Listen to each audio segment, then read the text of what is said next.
આ ગુરુના વચનની તાકાત છે. જ્યારે શ્રી વલ્લભના મુખમાંથી વચન નીકળ્યા છે તો ઠાકોરજી પણ એ વચન પૂરું કરવા માટે બંધાય છે. આ ભક્તનો ભાવ જ્યારે નિષ્ઠા થઈ, અને એટલા માટે આપણે ત્યાં એક શબ્દ છે સ્વરૂપ નિષ્ઠા, સ્વરૂપ આસક્તિ. આપણને આપણા સેવ્ય પ્રભુમાં આસક્તિ છે, નિષ્ઠા છે, અને જો છે તો તમારો જેવો ભાવ હશે એ દિવસે એવા સ્વરૂપના ઠાકોરજી અનુભવ કરાવશે. તો આવું ચરિત્ર હા બંસી ભટ્ટના વૃંદાવનના બેઠકજીનું છે. મહાપ્રભુજી ત્યાં બિરાજમાન છે. આપણે સૌ બંસી ભટ્ટ વૃંદાવનમાં બિરાજતા મહાપ્રભુજીના ચરણારવિંદમાં વંદન કરીએ. બોલો વલ્લભાધીશ કી જય. પાંચમી બેઠક મથુરામાં વિશ્રામ ઘાટની. મહાપ્રભુજીના યમનાષ્ટકના શબ્દોને યાદ કરું. વિશુદ્ધ મથુરા તટે. સપ્તપુરીઓમાંની પુરી છે મથુરા. એ કોઈ સાધારણ સ્થાન નથી. પરમ પાવન તીર્થ પુરી માનવામાં આવ્યું છે. વિશુદ્ધ મથુરા તટે. મથુરાના તટને વિશુદ્ધ કહ્યું છે મહાપ્રભુજી. એ મોક્ષદાયીની છે. મહાપ્રભુજી મથુરામાં વિશ્રામ ઘાટે પધાર્યા છે. વિશ્રામ ઘાટે મહાપ્રભુજી પધાર્યા. જોયું તો આખું સ્થળ નિર્જન બન્યું છે. સ્મશાનની ભૂમિ દેખાઈ મથુરામાં. મહાપ્રભુજીનું મન ખિન્ન થયું કે આવી સ્મશાનની ભૂમિ જ્યાં ચારે બાજુ હોય ત્યાં કઈ રીતે આ પાવન પારાયણ થઈ શકે. એટલે પોતાના ઝારીજીમાંથી જલ અભિમંત્રિત કરીને આપ્યું. કૃષ્ણદાસ મેઘનને કહ્યું કે આ બધે જલ છાંટીને આવો, અને જ્યાં જ્યાં જલ છાંટીશ ત્યાં સુંદર ગામ વસી જશે, નગરી વસી જશે. અને કૃષ્ણદાસ મેઘને જ્યાં જ્યાં જલ છાંટ્યું ત્યાં સુંદર ગામ વસી ગયું. સમયાંતરે મહાપ્રભુજી વિશ્રામ ઘાટની નિકટ પધાર્યા. અને આજે પણ તમે મથુરામાં જાઓ, વિશ્રામ ઘાટ પાસે મહાપ્રભુજીના બેઠકજી વિરાજમાન છે. ત્યાં મહાપ્રભુજી વિરાજમાન થયા. ભાગવતજીનું પારાયણ કર્યું. 7 દિવસ સુધી મહાપ્રભુજી ભાગવતજીનું પારાયણ કરી અને શ્રી યમુનાજીને સંભળાવવા લાગ્યા. આ વિશ્રામ ઘાટની અનેક અનેક ભાવનાઓ છે. કહેવાય છે કે કંસનો વધ કરી અને ઠાકોરજીએ વિશ્રામ કર્યો હતો એટલે એનું નામ વિશ્રામ ઘાટ છે. એક ભાવ એ પણ બતાવ્યો કે જ્યારે ઠાકોરજી વ્રજમાંથી મથુરા આવ્યા ત્યારે વ્રજથી નીકળીને સૌથી પહેલા મથુરામાં આ સ્થાન ઉપર પ્રભુએ વિશ્રામ કર્યો હતો એટલે એનું નામ વિશ્રામ ઘાટ છે. મહાપ્રભુજી અહીંયા પધાર્યા છે વિશ્રામ ઘાટમાં. સવારનો સમય છે અને સવારના સમયે શ્રી યમુનાજીની શોભાને જોયું આ વિશ્રામ ઘાટ પર, અને મહાપ્રભુજીએ યમુનાજીની આરતી ઉતારી. અને ત્યારથી શ્રી યમને મહારાણી કી જય કહેવાય છે કે ત્યારથી યમુનાજીની આરતીનો ભાવ આપણે ત્યાં માનવામાં આવે છે. મહાપ્રભુજી નિકટ બિરાજ્યા છે. પારાયણ કર્યું છે ભાગવતજીનું. યમુનાજી અતિ પ્રસન્ન થયા છે. અનેક કથાઓ આની સાથે જોડાયેલી છે. કહેવાય છે કે એ સમયે સુબા યવન હતા, અને એણે જે લોકો વિશ્રામ ઘાટે નિત્ય સ્નાન યમુનાજીનો કરવા આવે તો એના દ્વાર ઉપર એવો યંત્ર ચમત્કારી લગાવી દીધો કે જે એ દ્વારમાંથી નીકળે અને એણે એવો યંત્ર લગાડ્યો કે એની ચોટી કપાઈ જાય, દાઢી ઉગી જાય, એનો ધર્મ બદલાઈ જાય. કહેવાનો અર્થ, જો આપણે ત્યાં અમુક વાતોને જુદા જુદા સંકેતો દ્વારા સૂચિત કરવામાં આવે છે. એ સમય એવો આક્રાંત માહોલ હતો કે પોતાનો ધર્મ જીવવો પણ કઠિન હતો, સહજ નહોતું. આપણા પૂર્વજોએ કેવો પરિશ્રમ કર્યો છે આપણી સંસ્કૃતિને ધર્મને ટકાવવા માટે, કેવો ત્યાગ અને કેવો સંઘર્ષ કર્યો છે. અને આજે કોઈ રોકનારું નથી, છતાંય કંઠી પહેરવામાં આપણને તકલીફ થાય છે. એ સમયે ગળું કપાવા, ગોકુલનાથજીના ચરિત્રમાં તમે જુઓ, ફરમાન કરી દીધું જો કંઠી પહેરશો તો ગળું કાપી નહીશું. તો વૈષ્ણવે કહ્યું ગળું કપાશે તો કંઠી આપમેળે પડી જશે, બાકી આ હાથે ગળામાંથી કંઠી નહીં નીકળે. ગળું કપાવવા તૈયાર થયા પણ કંઠી ન કાઢી. આવો ગૌરવ લઈને આપણી સંસ્કૃતિને આપણા પૂર્વજોએ જીવંત રાખી છે. અને ત્યારે આ સંસ્કૃતિ આપણા સુધી પહોંચી છે, ત્યારે આ સંસ્કારો આપણા સુધી પહોંચ્યા છે. કેટલો મોટો સંઘર્ષ 500-700 વર્ષ પહેલા આખી સંસ્કૃતિએ કર્યો છે. અને એવો યંત્ર લગાડ્યું કે ચોટી કપાઈ જાય, દાઢી ઉગી જાય. બધા ઉજાગર ચોબે હતા મહાપ્રભુજીના પુરોહિત. એમણે કહ્યું કે અહીંયા તો ધર્મ જીવવો પણ કઠિન થઈ ગયો છે, આપ આચાર્ય છો, આપ કોઈ એવો રસ્તો કરો કે જેથી અમારે ધર્મ જીવવો સહેલો થાય. ત્યારે મહાપ્રભુજીએ કહ્યું, અમે પોતે આ દ્વાર પાસેથી નીકળીશું. અને મહાપ્રભુજી પોતે હાથમાં ગૌમુખી લઈ ભગવત નામ લેતા લેતા જ્યાં દ્વારની નીચેથી નીકળ્યા અને યંત્રનો પ્રભાવ ખતમ થઈ ગયો. કહ્યું કે મહારાજ આચાર્ય ચરણ, આપે તો આ યંત્રને નિરાશ કર્યો, પણ આ બાદશાહ એમને એમ નહીં માને. આપ કંઈક એવો પ્રભાવ બતાવો જેથી બાદશાહને એની ભૂલ સમજાય. અને ત્યારે મહાપ્રભુજી એક પોતે યંત્ર બનાવી પોતાના શિષ્યોને કહ્યું કે જાઓ, દિલ્હીના મુખ્ય દ્વાર પાસે આ યંત્ર લગાડીને આવો. અને દિલ્હીના દ્વાર પાસે યંત્ર લગાડ્યો અને યંત્રનો પ્રભાવ કેવો, જે દાઢી લઈને નીકળે અને દ્વારની નીચેથી પસાર થાય એટલે દાઢી કપાઈ જાય, ચોટી ઉગી જાય. અને બાદશાહને થયું કે હવે કરવું શું? આ તો જે નીકળે છે દાઢી કપાય છે અને ચોટી લાગી જાય છે, દાઢી કપાય છે અને ચોટી ઉગી જાય છે. કોણે આ કોનો પ્રભાવ છે? તો કેવું બે ફકીર કોઈ આવ્યા હતા અને એમણે કંઈક બાંધ્યું છે. ત્યારે તપાસ કરીને ચર્ચાઓ ઘણી છે અને કહ્યું કે આ તો વલ્લભાચાર્યજીના શિષ્યો છે. ભૂલ સમજાઈ બાદશાહને અને કહ્યું કે મારા તરફથી એમની પાસે ક્ષમા માંગીને લાવો. એ કોણ છે? એ પ્રતાપી આચાર્ય, મારે એમને જોવા છે.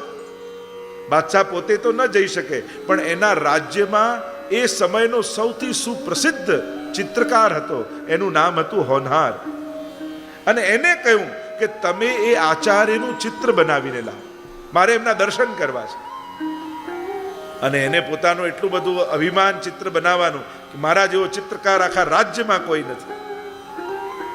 અહીંયા ભક્તિના માર્ગમાં ગુણ અને આવડતો કામ નથી કરતી, કૃપા કામ કરે છે. પ્રીતમ પ્રીત હી તે પૈયે યદ્યપિ રૂપ ગુણ શીલ સુઘડતા ઇન બાત ન રીઝઈએ. અહીંયા ગુણો કામ નથી આવતા, અહીંયા તો દીનતા કામ આવે છે, ભાવ કામ આવે છે. અને મહાપ્રભુજી બિરાજ્યા છે ગોકુલના ઘાટ પર અને આ આવ્યો છે. મહાપ્રભુજી સુબોધનીજીની વ્યાખ્યા કરી રહ્યા છે. માધવ ભટ્ટ કાશ્મીરી લખી રહ્યા છે. કૃષ્ણદાસ મેઘન બે હાથ જોડીને મહાપ્રભુજીના વચનોને સાંભળી રહ્યા છે. અને દમલાજી હમણાં આવ્યા છે અને મહાપ્રભુજીને સાષ્ટાંગ દંડવત કર્યા છે. અને આ દ્રશ્યની જ્યાં ઝાંખી હોનાર ચિત્રકારે કરી, તુરંત લઈને એને એટલો કુશલ પોતાના ચિત્રમાં ક્ષણભારમાં તો ચિત્ર બનાવવા જાય અને બનાવવા જાય ને અદ્રશ્ય થઈ જાય, બનાવે ને પાછું અદ્રશ્ય થઈ જાય, બનાવે ને પાછું અદ્રશ્ય. 3 વાર આવું થયું. એને થયું મારાથી કોઈક ભૂલ થઈ રહી છે. હું બનાવી તો રહ્યો છું, પણ જેનું ચિત્ર બનાવું છું એની આજ્ઞા મેં નથી લીધી. લાવો પહેલા એની આજ્ઞા લઈ આવું. આવ્યો મહાપ્રભુજી પાસે, વંદન કર્યા, ક્ષમા માંગી કે આપનું ચિત્ર ચોરી છુપેથી હું બાદશાહના હુકમથી બનાવતો હતો, પણ આપનો પ્રભાવ મને આજે અનુભવ થયો.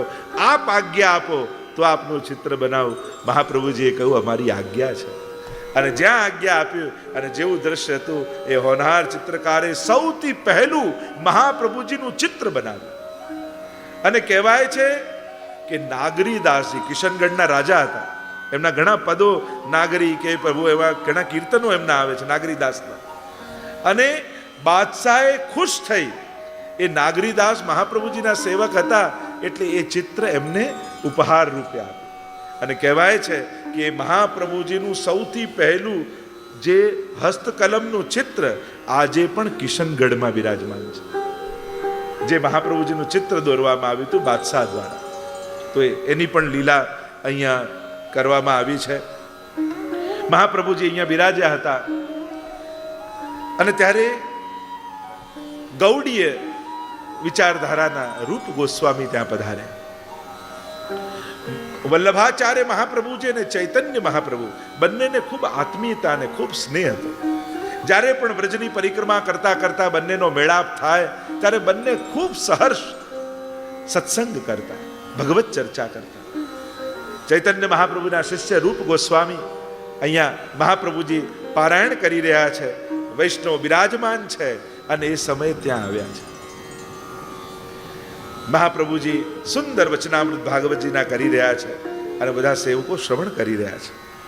પધાર્યા રૂપ ગોસ્વામી અને હાસ્ય વિનોદ કરતા મહાપ્રભુજી સાથે વાર્તાલાપ કરતા કરતા એમણે કહ્યું કે આચાર્ય ચરણ, આપનો માર્ગ તો પુષ્ટિ માર્ગ છે. પુષ્ટ થવું, તરોતાજા તગડા થવું. હાસ્યમાં થોડું કહ્યું કે આપનો માર્ગ તો પુષ્ટિ માર્ગ છે, પછી આપના આ સેવકો બધા દુબળા પાતળા કેમ છે? ત્યારે મહાપ્રભુજી એનો એવો આધ્યાત્મિક ઉત્તર આપ્યો, કહ્યું, मैं तो इनको बहुत बरज्यो, या मार्ग में मत आओ, फिर भी आए तो ताको फल भुगत है. मैं तो આમને બહુ વઢ્યો, નારાજ થયો, એમને ના પાડી આ માર્ગમાં ન પડો, છતાંય પડ્યા તો હવે ફળ ભોગવી રહ્યા છે. અને આ વાત સાંભળી રૂપ ગોસ્વામી પોતાના ગુરુ પાસે ગયા. ચૈતન્ય મહાપ્રભુને કહ્યું કે આજે વલ્લભાચાર્યજીનો મેળાપ થયો. અચ્છા, આચાર્યચરણ મળ્યા, શું વાત થઈ? તો કહ્યું કે મેં એમને કહ્યું કે આપનો માર્ગ તો પુષ્ટિ માર્ગ છે, પછી આપના સેવકો દુબળા પાતળા કેમ છે? તેમણે શું કહ્યું? તો કહ્યું કે આ માર્ગમાં પડ્યા તો એનું ફળ ભોગવી રહ્યા છે. અને આ સાંભળતાની સાથે ચૈતન્ય પ્રભુ મૂર્છિત થઈ ગયા. ફરી જાગીને કહ્યું, આચાર્યચરણે શું કહ્યું? જો કે આ માર્ગમાં પડ્યા તો એનું ફળ ભોગવી રહ્યા છે. મૂર્છિત થઈ ગયા. ત્રીજી વાર પૂછ્યું તો શિષ્ય કહ્યું, ગુરુદેવ આપ મૂર્છિત થઈ જાઓ, હવે હું નહીં કહું. પણ મને સમજમાં ના આવ્યું કે આ વાતમાં એવું તો શું છે કે આપ સાંભળીને મૂર્છિત થઈ જાઓ છો. ત્યારે એમને સમજાવતા કહ્યું કે આચાર્ય ચરણની વાણી તો બહુ ગહન છે. એમણે એ કહ્યું કે મેં તો આ માર્ગમાં આવવાની ના પાડી એટલે કે આ માર્ગ તો પ્રભુના વિરહનો માર્ગ છે, તાપ ક્લેશનો માર્ગ છે. આ માર્ગમાં ગમે તેનું કાર્ય નથી, ન આવો. પણ જો આ માર્ગમાં આવ્યા છો તો કે હવેનું ફળ એટલે કે પરમ વિરહનો અનુભવ કરી રહ્યા છે. અને એટલા માટે ભગવદ વિરહને કારણે એમના શરીર સુકાઈ ગયા છે. કારણ કે જેને ઠાકોરજીનું જેમાં મન લાગી ગયું હોય એને પછી ક્યાં ભૂખ તરસ રહે છે? પછી તો એ કૃષ્ણના વિરહમાં જુરતો રહે છે અને કૃષ્ણના વિરહની પરમ ફલ અવસ્થા ભોગવી રહ્યા છે. એટલે આ દુબળા પાતળા છે.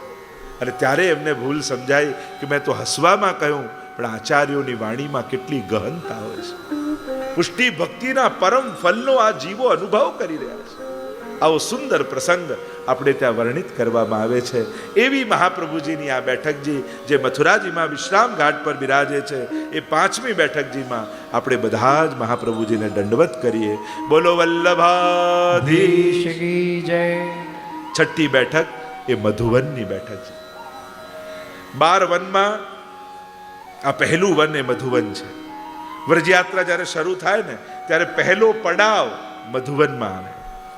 આ મધુવન એ પરમ પાવન સ્થાન છે જ્યાં ધ્રુવજી જ્યારે તપ કરવા માટે ગયા અને નારદજી મળ્યા અને નારદજીને પૂછ્યું કે હું ક્યાં જઈને તપ કરું, ત્યારે નારદજીએ કહ્યું હતું કે યમુનાજીના તટ પર એક મધુવન સ્થાન છે અને ત્યાં જઈને તમે તપ કરો તો ઠાકોરજીની કૃપાના અધિકારી થશો.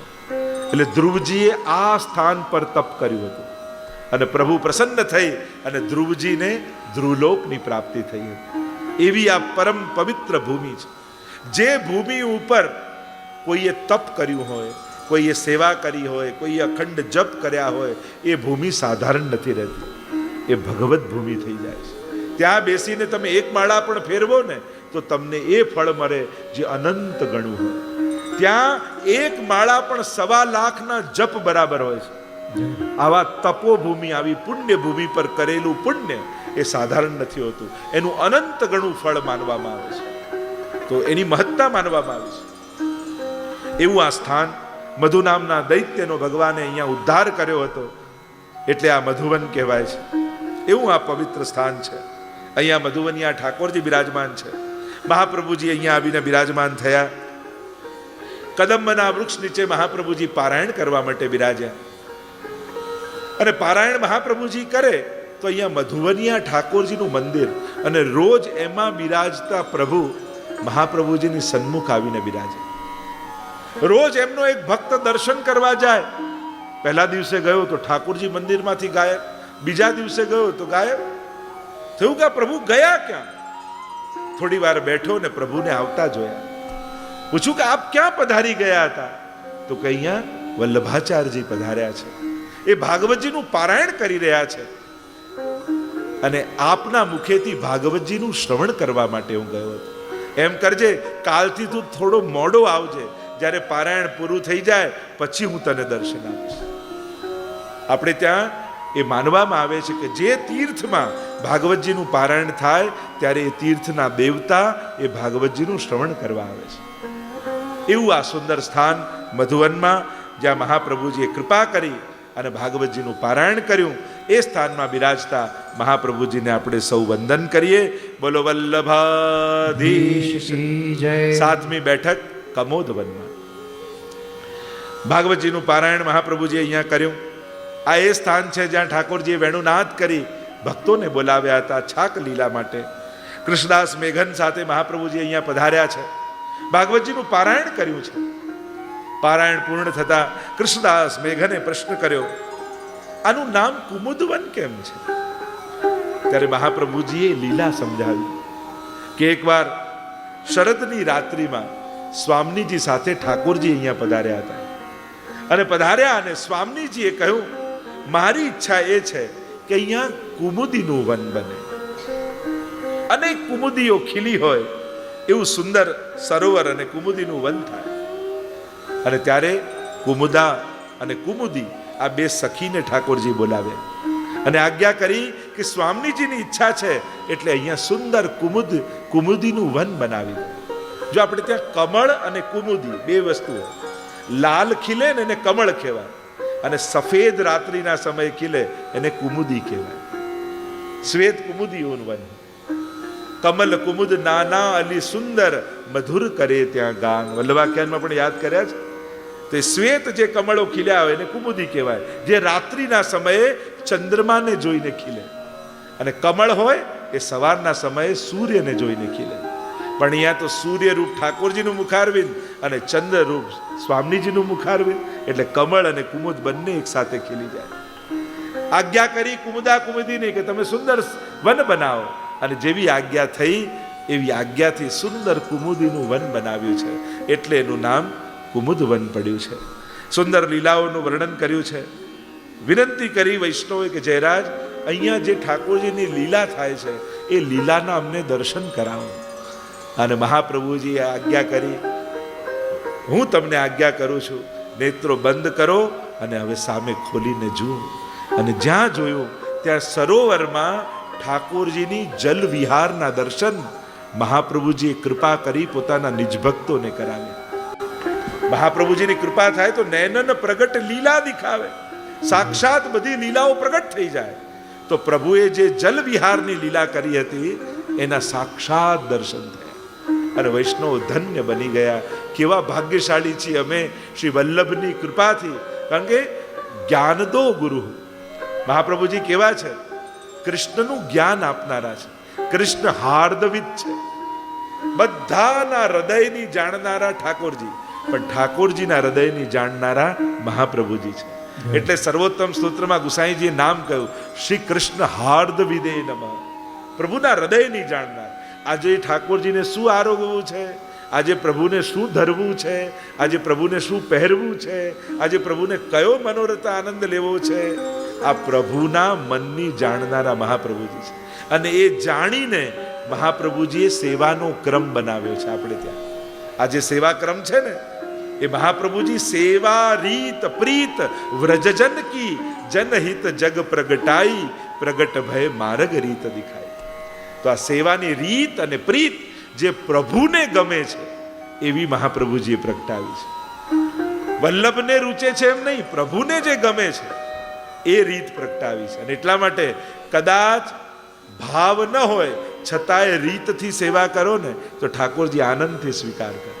કારણ પ્રભુને ગમતી રીત તમે કરી રહ્યા છો, વ્રજ ભક્તોની રીત કરી રહ્યા છો, એટલે ઠાકોરજીને પ્રિય છે.